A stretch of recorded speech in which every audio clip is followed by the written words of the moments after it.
Kush do zgjidhej kreu i ri SPAK? Ishte pyetja më e zakonshme në gjithë ato quhen forumet informale të Tiranës në muajin e fundit, në 3-4 javët e fundit. Në fakt, edhe në votimin e djeshëm që u bë në KLP, pritej që kishte debate të mëdha, kishte përplasje, madje u tha që të huajët do vendoseshin në sallë në vend gazetarëve, nuk mbeti vend për gazetarë sepse të gjithë ambasadat u shfaqen aty. Në fakt, në fund votimit, gjithçka ishte e qetë. Edhe pse pretendohet, se unë s'di ta them që kandidati që fitoi, Klodian Braho, ishte një kandidat i preferuar i ndërkombëtarëve. Tani them çfarë thuhet në ambientet informale, sepse prokurorët e SPAK-ut janë gjithë me integritetin e tyre dhe besoj të gjithë e zhvillojnë siç duhet detyrën e tyre. Po pse gjithë kjo vëmendje ndaj kreut SPAK dhe pse ky tension mes ndërkombëtarëve dhe po e quaj mazhorancës? E para njerë si u votua, shumë interesant, në votimin e djeshëm kishte 4 kandidat. Klodian Braho, Adnan Xholi, Elvin Gokaj dhe Doloreza Musabelliu. Të 4 me një karrierë të gjatë, më të gjatë dhe më të shkurtër, por kryesisht me të njëjtën karrierë pak a shumë, me dosje të famshme. Në fund të votimit, Klodian Braho ka marrë 7 vota, Adnan Xholi 3 vota, Elvin Gokaj 1 votë dhe Doloreza Musabelliu nuk arriti të marrë asnjë votë, por gjithsesi ishte një risi që kësaj here kishim një grua. Pra imagjinoni kishim dhe një grua për kryetaren e SPAK-ut. Ndërkohë që Klodian Braho është interesant si profil. Ka lindur në 21 korrik të vitit 1982 në Skrapar. Në vitin 2004 ka përfunduar studimet në Fakultetin e Drejtësisë në Tiranë. Pra i takon brezit që ka hyrë në shkollë në fund viteve 90, fillim viteve 2000, pra mbasi tranzicioni shqiptar kishte kaluar një 10 vjeçar, ka mbaruar shkollën e magjistraturës në vitin 2008 me profilin e prokurorit, ka nisur karrierën duke punuar fillim si prokuror në prokurorinë e rrethit gjyqësor Berat dhe më pas është transferuar në Vlorë, ku ishte deri zëvendës drejtuesi i këtij institucioni në vitin 2015. Imagjinoni se sa e vështirë duhet të ketë qenë puna në Vlorë në ato kohë, sepse ishte koha e kulmit të kanabizimit.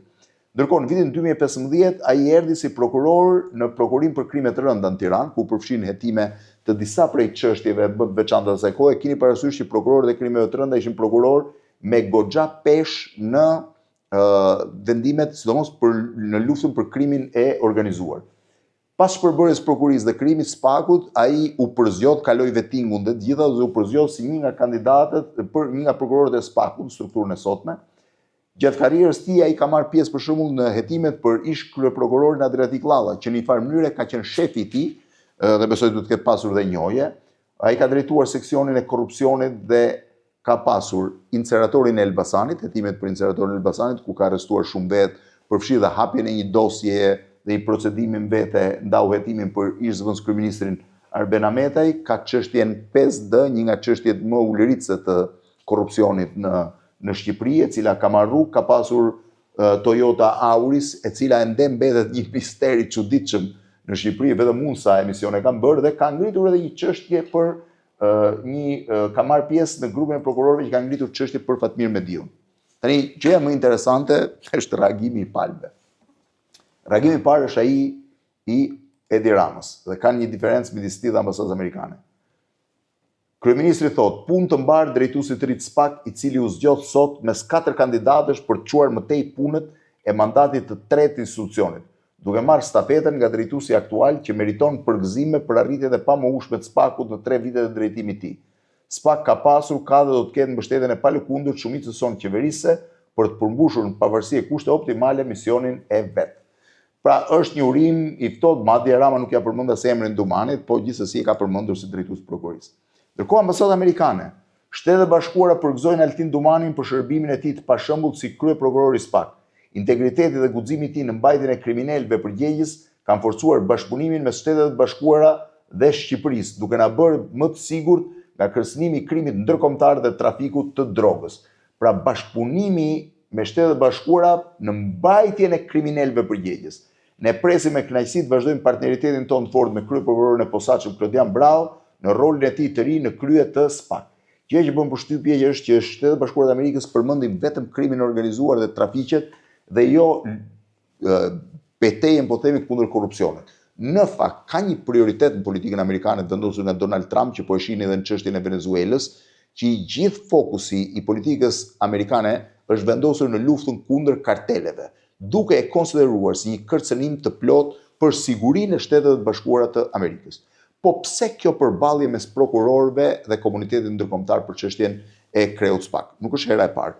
3 vjet më parë, kur Altin Dumani u zgjodh kryetari SPAK, ambasadori amerikan Yuri Kim në atë kohë u detyrua të hynte vetë në sallën ku KLP-ja po bënte zgjedhjen, madje jo që në fillim, po shkoi në mes të diskutime për të forcuar, po qejmë kërkesën e tyre që Dumani të vinte në krye të SPAK-ut. Ndërkohë që sërish duket se ka pasur një tension. Ka pasur informacione që strukturat caktuara të mazhorancës kanë pasur preferencën për zgjedhjen. Në fakt unë këtë nuk e kuptoj dot, sepse çdo prokuror që do vinë krye të SPAK-ut, po i kapi duke vjedhur do t'i dënoj. Sa do ta quajnë që e kanë mik, e kanë njojë, nuk të shpëton dot, po le mesazhe dhe po të kapën, po që hajdutit i del, por nuk e kap dot. Megjithatë ka pasur një preferencë dhe ka pasur një tentativë për ta kapur SPAK-un. Pse ndërkombëtarët janë kundër një tentative për të kapur SPAK-un? E para sepse ajo ka qenë një strukturë e krijuar me sistemin e ndërkombëtarëve. E dyta sepse është konsideruar një strukturë për të goditur njerëzit e pandëshkuar deri më sot. E treta, sepse dominimi, domethënë kapja e SPAK-ut do të rrëzonte të gjithë reformën drejtësi që kanë ndërtuar vetë ndërkombëtarët dhe do ta bënte atë të pavlefshme.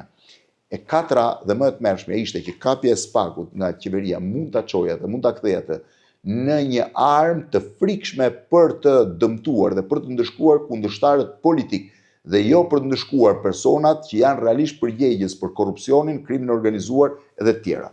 Ky është problemi i parë. Problemi i dytë është pasja e partnerëve shumë të sigurt dhe të testuar në luftën kundër krimit.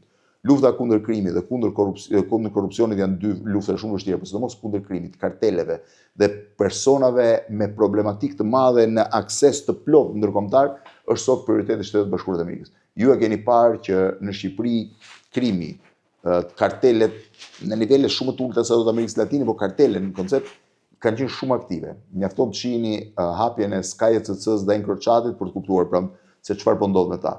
Për fatin ton të keq, kanabizimi i vendit në vitet 2015-2016 i çoi këto kartele në nevojën për të gjetur tregje që të shisnin prodhimet e tyre të kanabisit nëpër Europë, dhe në këto tregje, pra kur filluan të sigurojnë tregjet e kanabisit, ata menduan që i kishin të gatshme edhe për kokainën dhe kaluan nga kanabis dhe kokaina. Po të vini re, të gjitha grupet shqiptare që merren me trafikimin e drogës janë grupe që kanë filluar në fund të viteve 2018, 2019, 2020, 2021, sepse tregtia e kanabisit i çoi ata drejt tregtisë së narkotikëve.